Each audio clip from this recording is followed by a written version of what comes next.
गिरिराज सिंह ने क्या कहा था वो जरा एक बार सुना लेते हैं। मैंने पूछा मौलवी साहब आयुष्मान कार्ड मिला? कहा हाँ मिला। हिंदू मुसलमान हुआ? कहा नहीं हुआ। हम कहे बड़ा अच्छा, आपने हमको वोट दिया था? कहा हाँ दिया था। हम कहे जरी खुदा का नाम लेके बोलिए तो कहा नहीं दिया था। हमने कहा नरेंद्र मोदी ने गाली दिया था तो नहीं, हमने गाली दिया था तो नहीं। मैंने कहा तो मेरी गलती क्या थी?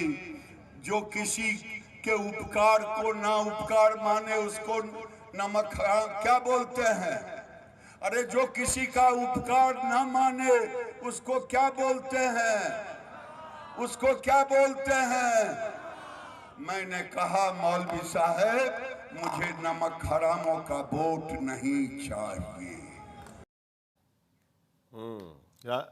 संगीत रागी जी, मुसलमानों का वोट नहीं चाहिए। शहजाद आपसे भी पूछूंगा इसको लेकर। हाँ बिल्कुल, साहिल चाहे वो गिरिराज जी कहें या नहीं कहें, लेकिन मुसलमानों का वोट नहीं मिलता है। यदि बूथ वाइज भी मेरे पास डेटा है, मैं बता सकता हूं कि किसी बूथ पर 5 मिला है, किसी बूथ पे 2 मिला है, किसी बूथ पे 0 मिला है। डबल डिजिट भी मुसलमानों का वोट लोकसभा के समय नहीं मिला था। ये मैं बिहार के आंकड़े बता रहा हूं। दूसरी बात, जो महत्वपूर्ण बात है, फ्रेंडली फाइट की बात में चली। फ्रेंडली फाइट जो है वो जम्मू एंड कश्मीर में भी कांग्रेस पार्टी लड़ी थी 9 सीटों पर। कितने पर जमानत जब्त हो गई और एक भी सीटें नहीं जीत पाई थी, ये पता है कांग्रेस पार्टी को। झारखंड के अंदर भी लड़ी थी कांग्रेस पार्टी और झारखंड के अंदर कितने प्रतिशत उसको वोट आया था, ये बात कांग्रेस को मालूम है।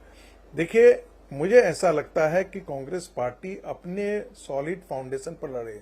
मैं राहुल गांधी का सामान्यतः बिल्कुल ही प्रशंसक नहीं हूं, लेकिन मैं ऐसा मानता हूं कि राहुल गांधी चाहते हैं 2029 उनकी निगाह में है।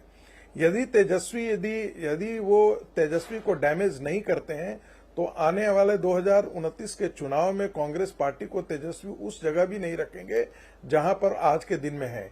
याद होना चाहिए कि 9 सीटों पर कांग्रेस पार्टी लोकसभा चुनाव में लड़ी थी। 4 ऐसे सीट थे जहां पर दलित और मुस्लिम कॉम्बिनेशन था, 4 में से 3 वो जीत गई थी। सवर्णों के जो बाकी 5 सीटें थे वो 5 में से एक भी कांग्रेस पार्टी नहीं जीत पाई थी।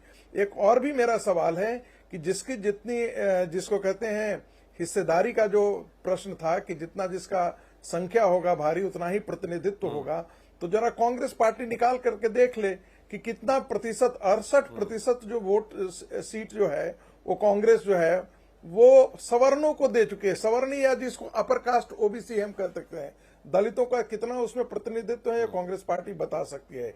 यही बात हम आरजेडी से पूछने वाले हैं।